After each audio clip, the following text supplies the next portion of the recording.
Shalom keluarga damai, apa kabar hari ini? Semoga kita semua dalam damai dan sejahtera Tuhan. Kembali kita bertemu dalam Renungan Samas hari ini. Sebelumnya, mari kita berdoa. Ya Tuhan, sebentar lagi kami akan bersama-sama merenungkan firman-Mu sebagai tuntunan dalam kehidupan kami.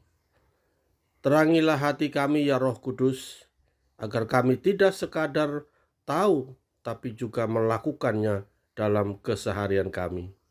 Dalam nama Tuhan Yesus Sang Firman Hidup, kami berdoa. Amin. Renungan kita pada hari ini terambil dari Lukas 6 ayat 1-6 yang berbunyi demikian. Pada suatu hari Sabat, ketika Yesus berjalan di ladang gandum, murid-muridnya memetik bulir gandum dan memakannya, sementara mereka menggisarnya dengan tangannya.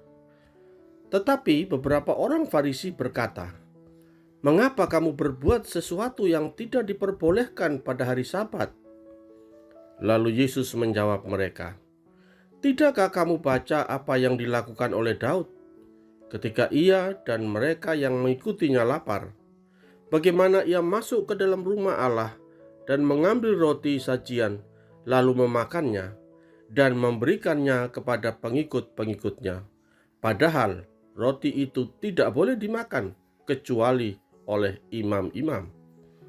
Kata Yesus lagi kepada mereka, "Anak manusia adalah Tuhan atas hari Sabat." Sobat Samas yang terkasih, seandainya ada seorang jemaat yang sedang kritis dan membutuhkan dana untuk berobat, manakah yang terlebih dahulu dilakukan? Rapat dahulu sesuai dengan prosedur yang ada, atau segera mencarikan atau memberikan dana agar nyawanya tertolong? Dalam perikop tadi, orang-orang Farisi menempatkan peraturan untuk mencari kesalahan Yesus dan para muridnya.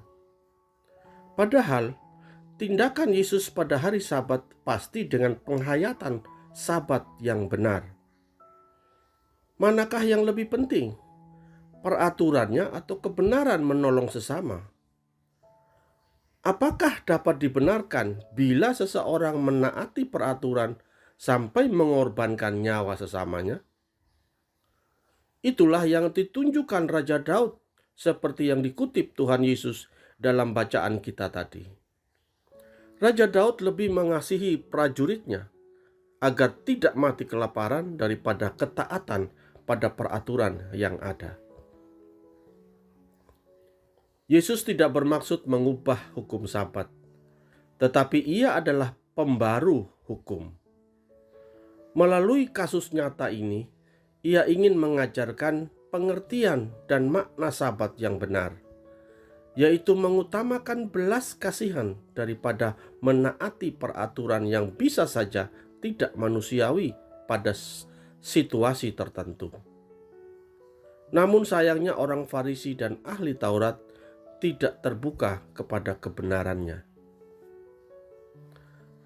Kesalehan dan usaha mengejar kekudusan pribadi jangan sampai membuat kita melupakan hal yang lebih utama, yaitu belas kasihan terhadap sesama. Apa yang dilakukan oleh Yesus merupakan pengajaran bahwa kepedulian kepada sesama manusia merupakan bagian dari ibadah dan penghormatan kita kepada Allah. Kita tidak bisa mengatakan bahwa kita mengasihi Allah sementara dalam waktu yang bersamaan kita menelantarkan dan mengabaikan sesama kita.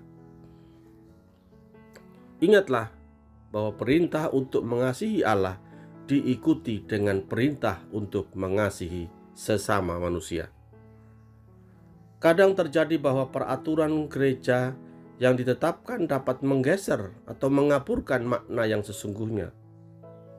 Ketaatan kepada peraturan lebih mutlak daripada perwujudan makna kebenaran yang lebih penting dari peraturan. Sebagai pejabat gereja, pelayan Tuhan, jemaat, atau sebagai apapun kita, mari kita waspada agar jangan sampai tindakan kita justru tidak menunjukkan sikap belas kasih sebagaimana yang diteladankan Tuhan Yesus di dalam pelayanannya di dunia ini. Dalam setiap kesempatan kita dapat menunjukkan tindakan nyata yang didasari oleh sikap belas kasihan kepada sesama. Amin. Mari kita berdoa. Demikian tadi perenungan kami, Tuhan.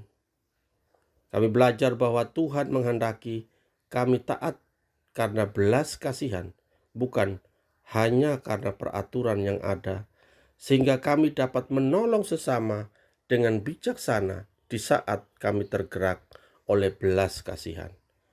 Dalam nama Tuhan Yesus yang sangat welas asih itu, kami berdoa.